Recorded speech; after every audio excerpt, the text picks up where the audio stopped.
A little exercise I suggest you do is to put a tape recorder by your telephone, and every time you make or get a call, push the record button.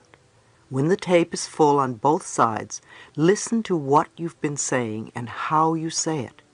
You will probably be amazed. You will begin to hear the words you use and the inflection of your voice. You will begin to become aware. If you find yourself saying something 3 times or more, write it down because it is a pattern. Some of the patterns may be positive and supportive, and you may also have some very negative patterns that you repeat over and over and over again. The power of the subconscious mind. In light of what I've been speaking of, I want to discuss the power of our subconscious minds. Our subconscious minds make no judgments. The subconscious mind accepts everything we say and creates according to our beliefs. It always says yes. Our subconscious minds love us enough to give us what we declare. We have choice, though. If we choose these poverty beliefs and concepts, then it is assumed that we want them. It will continue to give us these things until we are willing to change our thoughts and words and beliefs for the better. We are never stuck because we can always choose again. There are billions and billions of thoughts from which to choose. Our subconscious minds don't know true from false or right from wrong. We don't want to deprecate ourselves in any way. We don't want to say something like, "Oh, stupid old me," because the subconscious mind will pick up this self-talk, and after a while you will feel that way. If you say it enough times, it will become a belief in your subconscious. The subconscious mind has no sense of humor, and it is important for you to know and understand this concept. You cannot make a joke about yourself and think it doesn't mean anything. If it is a put-down about yourself, even if you're trying to be cute or funny about it, the subconscious mind accepts it as true.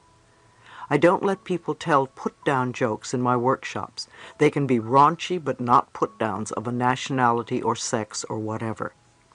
So don't joke about yourself and make derogatory remarks about yourself, because they will not create good experiences for you. Don't belittle others either. The subconscious mind doesn't distinguish between you and the other person. It hears the words, and it believes you are talking about yourself. The next time you want to criticize someone, ask why you feel that way about yourself. You only see in others what you see in yourself. Instead of criticizing others, praise them, and within a month, you will see enormous change within you. Our words are really a matter of approach and attitude. Notice the way that lonely, unhappy, poor, sick people talk. What words do they use? What have they accepted as the truth for themselves?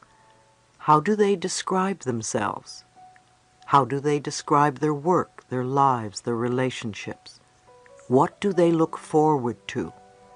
Be aware of their words, but please don't run around telling strangers that they are ruining their lives by the way they talk.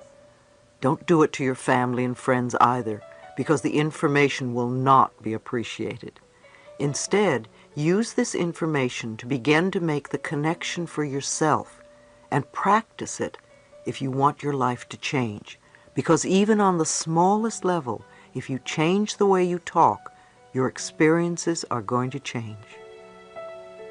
If you are a person with an illness who believes that it is fatal and that you're going to die and that life is no good because nothing ever works for you, then guess what? You can choose to release your negative concept of life. Start affirming for yourself that you are a person who is lovable and that you are worth healing and that you attract everything you need on the physical level to contribute to your healing. Know that you are willing to get well and that it is safe for you to get well. Many people only feel safe when they are sick. They are usually the kind that have difficulty saying the word no. The only way they can say no is by saying I'm too sick to do it. It's a perfect excuse. I remember a woman at one of my workshops who had 3 cancer operations. She couldn't say no to anybody. Her father was a doctor, and she was Daddy's good little girl, so whatever Daddy told her to do, she did. It was impossible for her to say no. No matter what you asked her, she had to say yes. It took 4 days to get her to literally shriek no at the top of her lungs. I had her do it while shaking her fist, no, no, no, and once she got into it, she loved it. I find that many women with breast cancer can't say no. They nourish everybody except themselves. One of the things I recommend to a woman with breast cancer is that she must learn to say no. No, I don't want to do it. No. 2 or 3 months of saying no to everything and everyone will begin to turn things around. She needs to nourish herself by saying, this is what I want to do, not what you want me to do. When I used to work with clients privately, I would hear them argue on behalf of their limitations, and they would always want me to know why they were stuck because of one reason or another. If we believe we are stuck and accept that we are stuck, then we are stuck. We get stuck because our negative beliefs are being fulfilled. Instead, let's begin to focus on our strengths. Many of you tell me that my tapes saved your lives. I want you to realize that no book or tape is going to save you. A little piece of tape in a plastic box is not saving your life. What you are doing with the information is what matters. I can give you plenty of ideas, yet what you do with them is going to count.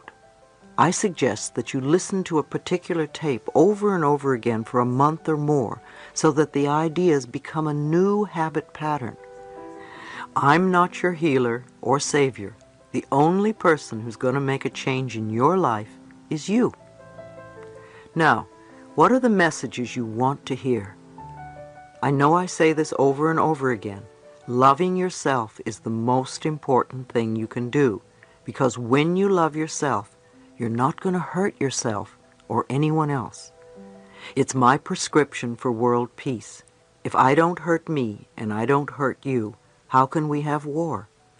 The more of us who can get to that place, the better the planet will be. Let's begin to be conscious of what is going on by listening to the words we speak to ourselves and to others. Then we can begin to make the changes that will help heal ourselves as well as the rest of the planet. Chapter 4. Reprogramming Old Tapes. Be willing to take the first step, no matter how small it is. Concentrate on the fact that you are willing to learn. Absolute miracles will happen. Affirmations do work. Now that we understand a little bit more about how powerful our thoughts and words are, we can choose to retrain our thinking and speaking into positive patterns if we're going to get beneficial results. Are you willing to change your self-talk into positive affirmations? Remember, every time you think a thought and every time you speak a word, you are saying an affirmation. An affirmation is a beginning point. It opens the way to change. In essence, you are saying to your subconscious mind, I am taking responsibility. I am aware that there is something I can do to change. When I talk about doing affirmations, I mean to consciously choose sentences or words that will either help to eliminate something from your life or help to create something new in your life. And you do this in a positive way. If you say, I don't want to be sick anymore, the subconscious mind hears sick more. Now you want to tell it clearly what you do want. That is, say, I am a healthy person. I radiate good health. The subconscious mind is very straightforward. It has no strategy or designs. What it hears is what it does. If you say, I hate this car, it doesn't give you a wonderful new car because it doesn't know what you want. Even if you get a new car, you will probably hate it soon because that is what you've been saying about it. The subconscious only hears, hate this car. You need to clearly declare your desires in a positive way, as in, I have a beautiful new car that suits all my needs, or I always have a car that I love.